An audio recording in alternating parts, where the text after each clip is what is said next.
So welcome to the Secure Dynamics TechCast. With me again, I have two former guests. I have Mike Manrod, who is the CISO at Grand Canyon Education. Welcome back, Mike. Thank you, Ashwin. Good to be back. And I have Daniel Schuler, who is the CISO at Exponent, also a past guest, if I can get my English right. Thanks for joining, Daniel. Thanks, guys. So a topic that has just started becoming more front and center, which is CISO and how his or her role is now expanding beyond the definition of what it is to protect the enterprise. And specifically, again, you can't have a conversation without SolarWinds, but at least the extent for whether it's a products or a services organization to now, does the CISO have oversight on the product development or service development pieces, number one. Number two, what have you seen in terms of organizations embracing that culture versus, say, Mike or Dan, if you are the CISO and I'm the head of products and you come to me and start asking me questions and I feel that my job is being looked over. And what have you seen in terms of both the traditional definition of what a CISO's expanded role looks like, and number two, how an organization is pivoting towards that? Let's start with you, Mike. Well, it's really a great question in that it kind of bifurcates in two directions. Does the CISO or the security lead have purview over products? Does that person or should that person have purview over product selection and vendors? I would say the answer is yes, and has been yes for a while. The challenge is the security organization properly resourced to be able to have accountability for those things? Definitely not. I'd say a categorical no. We may have accountability. It's definitely our phone that rings if something goes wrong with it.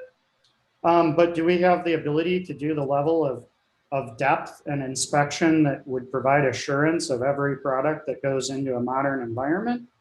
Boy, that would be a tall order. So Daniel, so same question to you, but also I want to ask you a follow-on based on what Mike said, which is, if the CISO doesn't have the budget or the resources, but has the accountability, then what happens to the gray area in between? Well, yeah, and I think you can replace product with anything that is being counted as how a business makes money, right? Yep. So the service, that thing that is being used by a customer is what we go up against every day. And if it's in healthcare, you're going up against keeping a life support machine or a medical record available. If it's a content delivery, you're keeping your systems up. And so that idea that the CISO may or may not have purview or the ability to assess and evaluate and work with those things, I think, it's a lot of different stories for a lot of different businesses. And so, some obviously are getting it right and some need additional conversations there. And where they don't have budgets, those conversations, I'm sorry, just need to happen, right? Easier said than done, right? We all have to pick the right times and pick the right battles, but absolutely making sure that, as Mr. Manrod always says, no good incident goes wasted. Highlight these things, learn from these things that are happening, and show where you could do better. So Daniel, again, staying with you for a minute, how does this then translate into the traditional definition of what a CISO's background and or skill set looks like, right? If you're talking about now in your expanded definition of, okay, it's every service, every product, even to the extent of the customers itself, is there a soft skill aspect of it? Are there other attributes that a CISO needs to bring to the table in this new universe, or is the current definition adequate to take us forward? Well, the current gray or vague definition works just fine, right? But I'd argue that each industry requires a different CISO, or maybe a little different skilled CISO. And the idea that I mean, just to run through some things, if you're a services provider, you have to understand the services and platforms to an extent that you're providing. If you're a development shop, you have to understand the code pieces and the software reviews, and healthcare, you have to understand the devices. And while I think the threat is the same, the threat actor is trying to get our stuff. We've got to learn the different pieces of how to try and keep those safe and keep our environment safe and protected.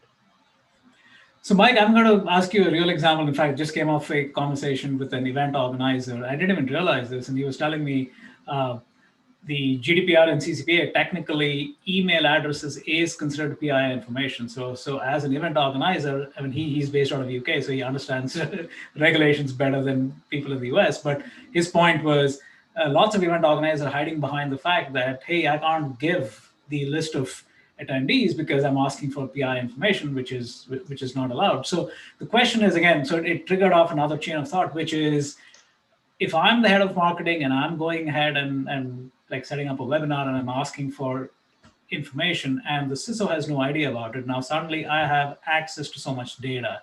Again, in this example, where does the buck stop? And again, how far can a CISO even understand what's going on in the organization? And a webinar technically is not within his or her purview, right? Yeah, definitely. It really is a common problem and not a new issue. It goes back to that ever gray definition that Daniel referenced. That frames it perfectly, because there's always been an open question for many, but not all organizations, of where does data governance lie? Some people actually have a data governance executive who owns that separately. Some have data governance reporting into a chief risk officer or somebody who's over internal audit or compliance. And sometimes it's shared and ill-defined. I do think often security these days takes a very active role in data governance, because we're usually the only ones with the tools to find and discover that data. It might be a risk officer who owns the line item of, all right, is all the data where it's supposed to be and compliant with what it needs to be?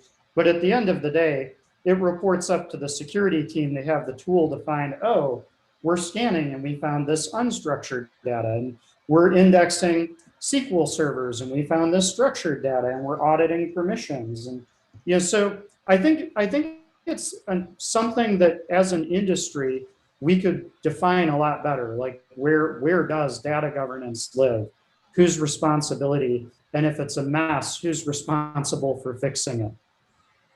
But one last question for both of you. We'll start with you, Daniel. Does the reporting structure also indicate what is or isn't within a CISO's purview, right? I mean, for the longest time, again, I'm asking you the question, but at least for the CISOs I've talked to, most of them have a dotted line reporting or a solid line reporting into the CIO. So Daniel, again, given that you and your team work with lots of different industries, does that mind shift also need to happen where a CISO, if he or she does have accountability across multiple functions, reporting into the CIO actually doesn't really reflect that? Sure, and I think it right back to the many different industries that that we are operating in. The place where the security team lands often is reflective of that industry and how that business has decided to organize.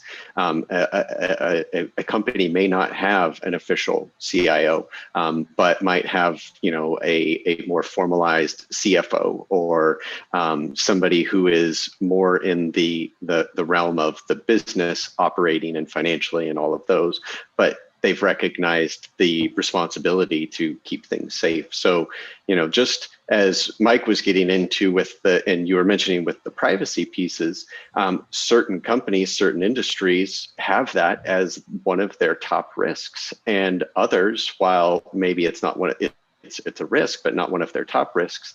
And I think your CISO lands in different places based on where that risk lies.